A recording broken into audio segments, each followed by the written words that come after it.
क्या आपने कभी सोचा है कि गौतम बुद्ध ने विवाह को लेकर इतनी सख्त राय क्यों रखी? क्या वे प्रेम के विरुद्ध थे? क्या उन्होंने कभी किसी से प्रेम किया था? या फिर विवाह का सच उन्होंने इतनी गहराई से समझ लिया था कि वो चीख चीख कर दुनिया को चेतावनी देना चाहते थे? आज हम आपको एक ऐसी कहानी सुनाएंगे जिसे सुनकर आप विवाह की असली सच्चाई से रूबरू होंगे। बुद्ध की जुबानी वो बात जो शायद दुनिया सुनने को तैयार नहीं थी। बहुत साल पहले की बात है। कपिलवस्तु नगरी के एक कोने में एक युवक रहता था। नाम था अनिरुद्ध। सुंदर, भावुक और एक कवि हृदय। अनिरुद्ध की जिंदगी में बस एक ही सपना था, विवाह। उसने एक युवती से प्रेम किया था, संध्या। संध्या सुंदर थी, लेकिन उससे भी ज्यादा समझदार। वे दोनों रोज नदी किनारे मिला करते थे, ख्वाब बुनते, भविष्य के सपने देखते। एक दिन अनिरुद्ध ने संध्या से कहा, मैं चाहता हूं हम दोनों हमेशा के लिए एक हो जाएं, विवाह करें। संध्या मुस्कुराई, लेकिन फिर कुछ गंभीर होकर बोली, विवाह वो है जहां प्यार का इम्तिहान शुरू होता है। अनिरुद्ध, तुम तैयार हो? अनिरुद्ध को लगा वो तैयार है, लेकिन किस्मत कुछ और चाहती थी। ठीक उन्हीं दिनों कपिलवस्तु के पास ही एक गांव में गौतम बुद्ध का आगमन हुआ। चारों तरफ खबर फैल गई, एक महामानव आया है जो संसार के हर दुख का हल जानता है। अनिरुद्ध को भीतर से एक खिंचाव महसूस हुआ। वो संध्या के साथ बुद्ध की सभा में पहुंचा। बुद्ध चुपचाप बैठे थे, लेकिन उनकी आंखें जैसे किसी की आत्मा को पढ़ रही थीं। तभी अनिरुद्ध ने साहस करके प्रश्न पूछ लिया, भगवान, मैं विवाह करना चाहता हूं, लेकिन जानना चाहता हूं, क्या विवाह जीवन का सही रास्ता है? पूरे सभा में सन्नाटा छा गया। सब बुद्ध के उत्तर की प्रतीक्षा करने लगे। बुद्ध ने कुछ क्षण आंखें मूंद दी और फिर बोले, विवाह एक आग है जिसमें प्रवेश करने से पहले कोई नहीं जानता कि वह जलेगा या चमकेगा। विवाह में दो आत्माएं नहीं मिलती, बल्कि दो अहम टकराते हैं।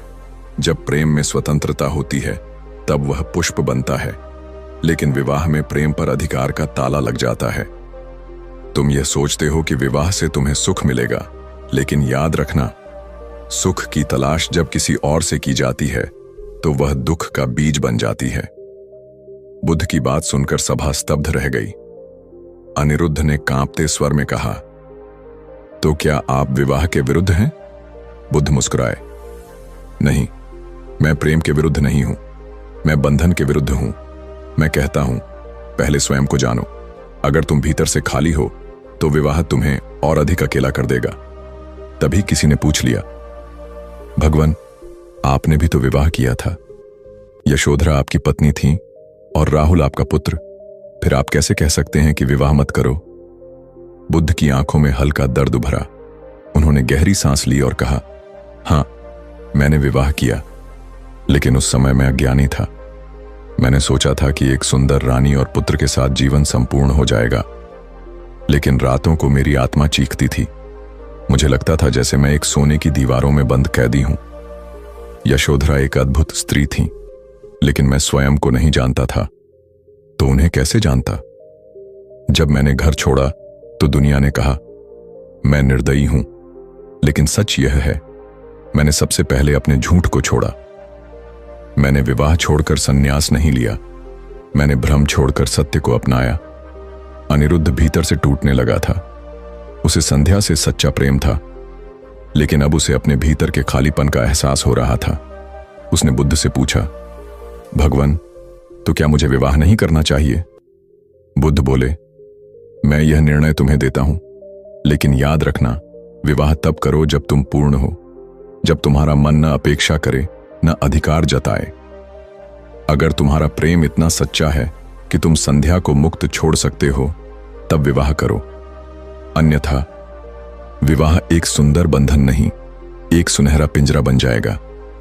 जब अनिरुद्ध ने यह सारी बातें संध्या को बताईं, तो वह भी बहुत भावुक हो गई। अनिरुद्ध, हम विवाह कर सकते हैं, लेकिन एक शर्त पर। हम अपने प्रेम को बंधन नहीं बनाएंगे, हर दिन एक दूसरे को चुनेंगे, किसी सामाजिक नियम के कारण नहीं, बल्कि आत्मा की स्वतंत्रता से। उन दोनों ने विवाह किया, लेकिन वह विवाह केवल रस्म नहीं था, वह एक संकल्प था, दो स्वतंत्र आत्माओं का। बुद्ध ने जाते जाते सभा में एक अंतिम बात कही, जब प्रेम में लालच हो तो वह व्यापार है, जब प्रेम में भय हो तो वह गुलामी है, लेकिन जब प्रेम में केवल समर्पण हो तब वह ध्यान है, तब वह ईश्वर है।